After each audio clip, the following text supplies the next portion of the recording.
आप देख रहे हैं सूर्यभान एक्सप्रेस व एजुकेशनल न्यूज़। जी हाँ, जहाँ हमने अनेक पूर्व राजनीतिक क्षेत्रों में आपको चर्चा और कई हिस्सों को दिखाया, वहीं आज धर्म के क्षेत्र में हम लेके आए हैं एक ऐसे ऐतिहासिक स्थल पे जिसका संबंध रामायण कालीन रहा है।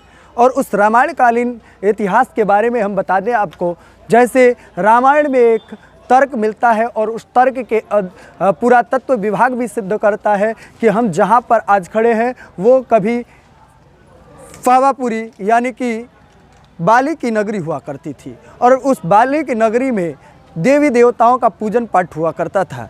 और उसी पूजन पाठ के श्रेय से आज हम ऐसे ऐतिहासिक स्थल पे खड़े हैं और हम पहुंच चुके हैं, आज हमारी टीम पहुंच चुकी है वैसे जगह पर जिसका संबंध रामायण काल से रहा है, जिस काल में भगवान विष्णु, शिव और सूर्य की पूजा की जाती थी। ये परिधि क्षेत्र वास्तव में पंपापुर रहा है जो बाली की राजधानी हुआ करती थी।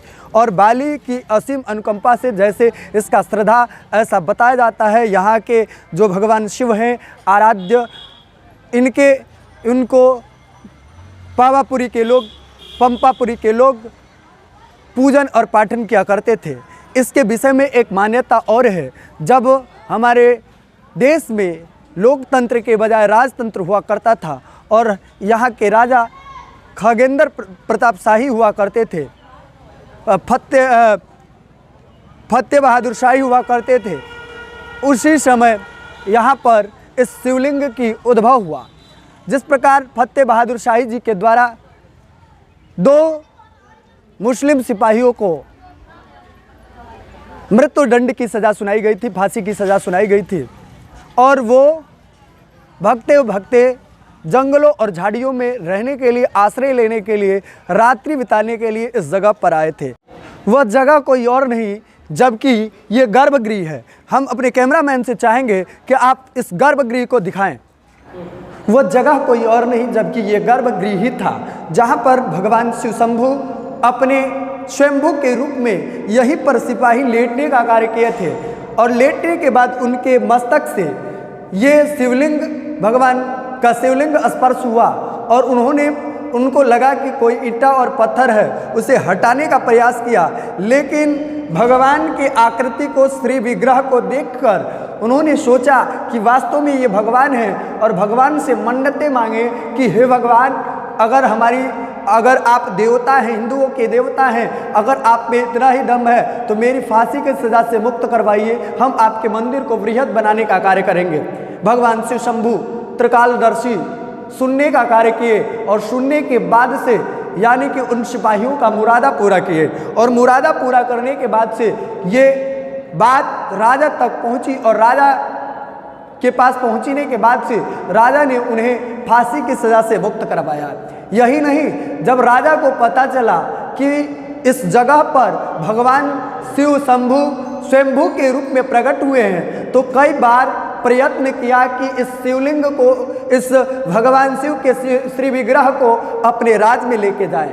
और राज में ले जाने के प्रयास से कई लोगों से, कई सैनिकों से, हाथियों से इस जगह को खुदवाने का प्रयास किया और हाथियों से खुदवाने का प्रयास किया, शिवलिंगों को हटाने का प्रयास किया, लेकिन भगवान, ऐसा मान्यता है, ऐसा लोग कहते हैं, यहाँ के लोग कहते हैं कि दिन में खुदाई चलती थी, शिवलिंग की खुदाई चलती थी और रात्रिकालीन होते होते वो मिट्टियाँ अपने आप जैसा का तैसा हो जाता था। राजा परेशान होकर, और ऐसा मान्यता है, ऐसा लोग कहते हैं कि भगवान शिव शंभु उनके सपने में आकर दिखाते हैं कि हमको लेके मत जाओ, मैं जहाँ हूँ वहीं सही हूँ। और राजा के द्वारा ताम्रपत्र पर कुछ जमीन इस महादेव जी के नाम से अर्पित किया जाता है, लेकिन कालखंडों की वजह से वह जमीन निर्लिप्त हो जाती है, कई खंडों में बट जाती है। इसका पूरा मुआयना हम भी नहीं बता सकते हैं। यही नहीं, भगवान शिव के सानिध्य में यहाँ पर जो भी भक्तगण आते हैं उनके मुरादें पूरी की जाती है। मैं आपको बता दूं, आप दर्शक बंधुओं को बता दूं कि ये भगवान शिव का श्री विग्रह जो है ग्रेनाइट पत्थर का बना हुआ है।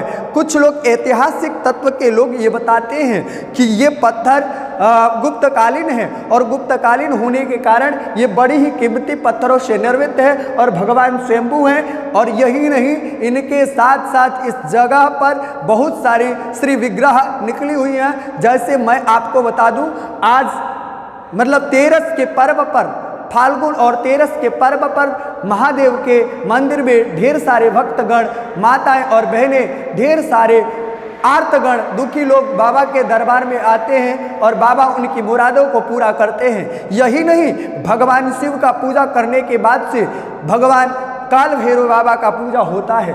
और काल भैरव बाबा के विषय में मैं बता दूं, आगे मैं अपने कैमरामैन से आग्रह करूंगा कि आप काल भैरव बाबा की तरफ अग्रसर हो।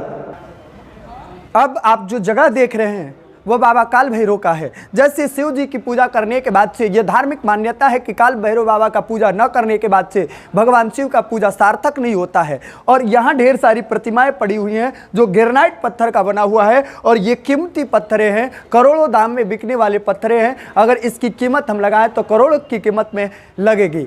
और वैसे ही भगवान शिव, इन देवी देवताओं भगवान शिव के पूजा करने के बाद से यहाँ पर बाबा काल भैरव का पूजा होता है और भक्तों का तांता लगा रहता है। मैं बता दूं, कल जो है, कल यहाँ पर लाखों की भीड़ जुटती है और हर साल बिना साज बाज और मतलब किसी भी सांस्कृतिक कार्यक्रम का बिना आयोजन किए ही यहाँ पर ढेर सारे लोग जुटते हैं और बाबा से अपनी मुरादें मांगने का कार्य करते हैं और बाबा के दरबार से कोई खाली नहीं जाता है। यही नहीं, यहाँ पर एक विशालकाय एक तालाब है जिसे शिव सागर के नाम से जाना जाता है और वो शिव सागर वास्तव में इस मंदिर की भव्यता को बढ़ाने का कार्य कर रहा है। आइए हम कैमरामैन से आग्रह करेंगे कि आप इस मंदिर के परिसर के सामने जो शिव सागर तालाब है उसके तरफ अपने कैमरे को बढ़ाने का कार्य करें। आप जो देख रहे हैं, मेला शब्द ही एक ऐसा शब्द है जहाँ मेला का अर्थ होता है मेल शब्द का ही अर्थ होता है मेला। जहाँ कई लोगों का मेल होता वहीं मेला लग जाता है। और वास्तव में भगवान शिव एक एकाधिपति के रूप में होने के कारण यहाँ पर मेला लगता है हर वर्ष फाल्गुन महीने के और वैशाख के 13 तिथि को। और आज आगामी 1 मार्च को 13 है और इस 13 के उपलक्ष्य में यहाँ भी भव्यता के साथ मेला एक रूप में लेता हुआ जगह जगह दुकानें सस्ती हुई। हम अपने कैमरामैन से आग्रह करेंगे कि आप दुकानों के तरफ अपने कैमरा को बढ़ाएं ताकि अभी दुकान सस्ती हुई नज़र आ रही है। जगह जगह से कई क्षेत्रों से यहाँ के दूरस्थ ग्रामीण जन और शहर से भी लोग यहाँ पर जुड़ते रहते हैं और यहाँ की भव्यता की शक्ति को बढ़ाने का कार्य करते हैं। जहाँ शिव और शक्ति की बात आती है वहीं शक्ति भी बिना शिव और शक्ति के भगवान शिव शक्ति विहीन हो जाते हैं। वही शक्ति का एक अपार केंद्र, प्रकृति को भी शक्ति का एक केंद्र माना जाता है और प्रकृति ही एक शक्ति का अंग है। वैसे ही शक्ति के अपार रूप को, प्राकृतिक की सौंदर्यता को बढ़ाने वाला ये तालाब और अनेक प्रकार के वृक्षों से सज्जित ये मंदिर परिसर है जहाँ पर भक्तजन अपनी मुरादों को लेकर आते हैं और बाबा उनकी मुरादों को पूरा करते हैं। ये आप जो मेरे पीछे जो दृश्य देख रहे हैं ये पूरा मेला परिसर है। झूले और अनेक प्रकार की मिठाइयों का दुकान सस्ता और समझता हुआ नज़र आ रहा है। अभी हमने आपको आस्था के केंद्र से दर्शन करवाया, अब हम चलते हैं। नमस्कार। ऐसे ही छोटे बड़े हर खबरों के लिए और ऐसे दार्शनिक स्थलों के लिए आप बने रहिए सूर्यभान एक्सप्रेस व एजुकेशनल न्यूज़ के साथ।